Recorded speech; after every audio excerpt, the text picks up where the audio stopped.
To appreciate just how serious things are now in Bangladesh, we begin in London. Consider first off the curious tale of what happened to this programme in London, and then what happened to a journalist in Bangladesh who dared to report what happened to us in London. Last year we tried to ask the Labour MP Tulip Siddiq, whose aunt is the Prime Minister of Bangladesh, about enforced disappearances in that country. She declined to answer and instead made hostile comments for which she soon made a full and public apology. We thought that was the end of the matter, and in Britain it was. But in Bangladesh, things have taken a much more repressive turn under the rule of Tulip Siddiq's aunt, Prime Minister Sheikh Hasina. 2 days later, Mahmoudur Rahman made a speech in Bangladesh. He's a former newspaper editor. He's been imprisoned by the government. His pro-opposition paper was shut down by the government. He recounted accurately Tulip Siddiq's meeting with Channel 4 News, adding, "No journalist in Bangladesh has that kind of courage or backbone. Sheikh Hasina has crushed that backbone. That's the reality." That speech did it. Along with other harsh criticism of the Bangladesh government, within days Mr. Rahman faced 33 criminal cases in 29 different districts, sedition, defamation, and seeking £773 billion in damages. You heard it right, £773 billion. This is today's Bangladesh. There's no suggestion that Tulip Siddiq is in any way connected to this. Indeed, she herself has recently criticised the arrest of another journalist in Bangladesh. A month ago, Mahmoudur Rahman went to court to get bail in one of the cases, and as he left, his car was attacked by government supporters, leaving Mr. Rahman clearly injured by the mob. On the streets this month, AP photographer A.M. Ahad attempts to cover students peacefully demanding better road safety in the capital Dhaka. Groups of pro-government thugs surround and beat him with apparent impunity. Nursing his injuries, he has fled the country and doesn't know when he'll return. The internationally acclaimed photojournalist Shahidul Alam was also attacked during those protests. He's won many global prizes documenting Bangladesh's often turbulent politics. But after that occasion, he'd had enough and went on the Al Jazeera network to say so.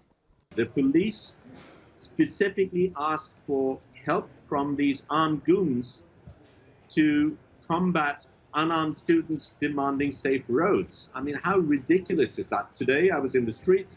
There are people with machetes in their hands chasing unarmed students, and the police are standing by watching it happen. You do not say these things in public in today's Bangladesh, and you certainly never, ever say this. This has been going on for a very, very long time. It's an unelected government, so they do not really have a mandate to rule, but they've been clinging on by brute force. The looting of the banks, the gagging of the media. You mentioned just now that mobile internet is currently switched off. The extrajudicial killings, the disappearances, the need to give protection money at all levels, bribery at all levels, corruption in education. It's a never-ending list. 3 to 4 hours after giving that interview, his home was raided. He's now in prison.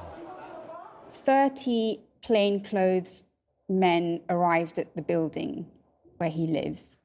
They introduced themselves as Detective Branch. They held the security guard back. They taped up the CCTV cameras. They took the hard disks out of the CCTV cameras. They then went upstairs and abducted my uncle. The next day at his court appearance, he shouts, "I was beaten. They washed my blood-stained shirt and made me wear it again."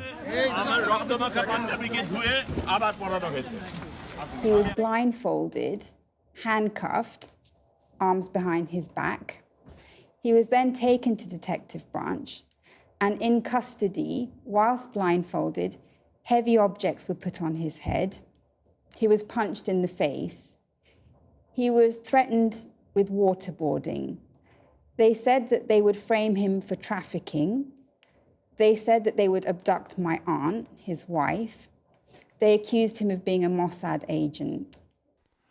She says the police said, if you sign a statement saying you'll stay quiet, you can go. Shahidul Alam refused.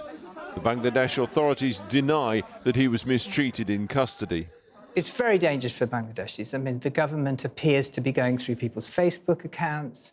Academics have been told in Bangladesh that they should not be making critical comments about what's going on. There's a whole range of human rights abuses. Journalists are also being attacked. So yeah, this is a very, very bad time in the country. Campaigning for road safety when you're still at school is hardly the stuff of revolution, but as we've seen, those protests were violently repressed. So too, university students. They want to lift restrictions on civil service jobs. Again, it's hardly sedition, but their leaders are now in hiding. One, however, agreed to speak to us openly, saying the police are torturing their arrested colleagues on remand. You know that our central leaders, almost 8 central leaders, they have been arrested, and they are taking them in remand also. And the leaders told us that in remand, the government tortured them brutally. But throughout all this, from the school and university students on the streets to the arrests of journalists, the Bangladesh government denies using excessive force against protesters and allegations that it tortures people in police custody. Disquiet at what's going on in Bangladesh is becoming global. Here in the UK, Rushanara Ali and Rupa Huq MPs both condemned the government crackdown. 2 weeks later, the third British MP of Bangladeshi origin, Tulip Siddiq, whose family wields such power in Bangladesh, also joined the criticism of Shahidul Alam's arrest. Observers say a key reason given for the intensified abuse of human rights is the coming election. It must happen by January next year, an election in which the opposition leader, Khaleda Zia, is already in prison.